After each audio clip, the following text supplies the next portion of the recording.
मीर एक बड़ा शायर गुजरा है, उसका एक शेर है, करके खून मीर का जा बैठे हैं घर के अंदर और फिर पूछते हैं दर पे है गूंगा कैसी, खुद ही कत्ल किया और अब ये पूछ रहे हैं कि हमारे दरवाजे पे शोर क्यों मच रहा है।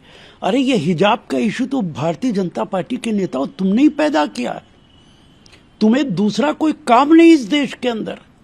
हिजाब का मुद्दा 20% 80% पे चुनाव, बुलडोजर, गर्मी निकाल दूंगा, लव जिहाद, यही तो तुम्हारे मुद्दे हैं और तो उल्टा कांग्रेस के ऊपर इल्जाम लगाते हो। आजादी से पहले जब अंग्रेज की गोली चलती थी तो उस वक्त राष्ट्रभक्त उस गोली का मुकाबला करते थे और तुम अंग्रेज के साथ खड़े होते थे। ये तो आजादी के बाद राष्ट्रभक्त हुए और आज ने अगर भारतीय जनता पार्टी की सरकार के खिलाफ कोई बोलता है वो राष्ट्र विरोधी नजर आता है। सारे किसान राष्ट्र विरोधी हैं, तमाम सिटीजनशिप अमेंडमेंट एक्ट की मुखालफत करने वाले विरोधी हैं।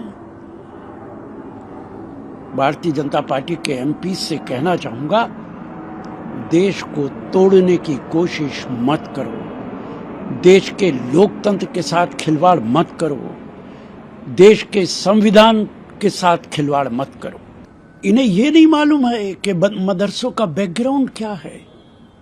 जिन मदरसों पे आज तुम उंगली उठा रहे हो, उस मदरसे के लोगों ने देश की आजादी की लड़ाई लड़ी नहीं है, जेलों में गए हैं, फांसी खाई है। और उस वक्त तुम मदरसों की तरफ नहीं खड़े थे, तुम उन लोगों की तरफ खड़े थे जो लोग फांसी दे रहे थे। दिल्ली के अंदर बहादुर शाह जफर मार्ग पे जो खूनी दरवाजा कहलाता है, इस पे मदरसों के लोगों की गर्दनें काट के लटका दी गई थी।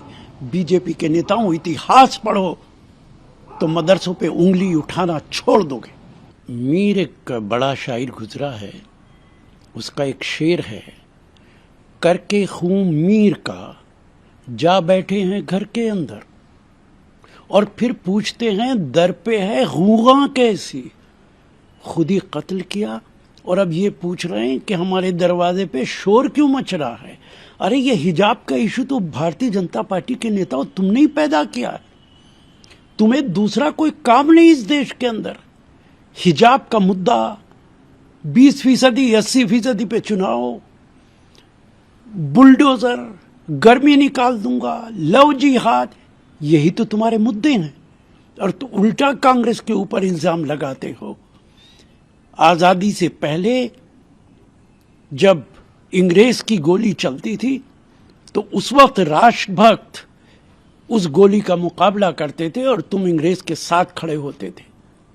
ये तो आजादी के बाद राष्ट्रभक्त हुए और आज ने अगर भारतीय जनता पार्टी की सरकार के खिलाफ कोई बोलता है वो राष्ट्र विरोधी नजर आता है।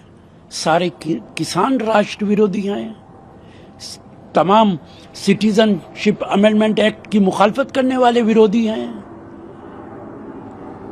भारतीय जनता पार्टी के एमपी से कहना चाहूंगा, देश को तोड़ने की कोशिश मत करो, देश के लोकतंत्र के साथ खिलवाड़ मत करो, देश के संविधान के साथ खिलवाड़ मत करो।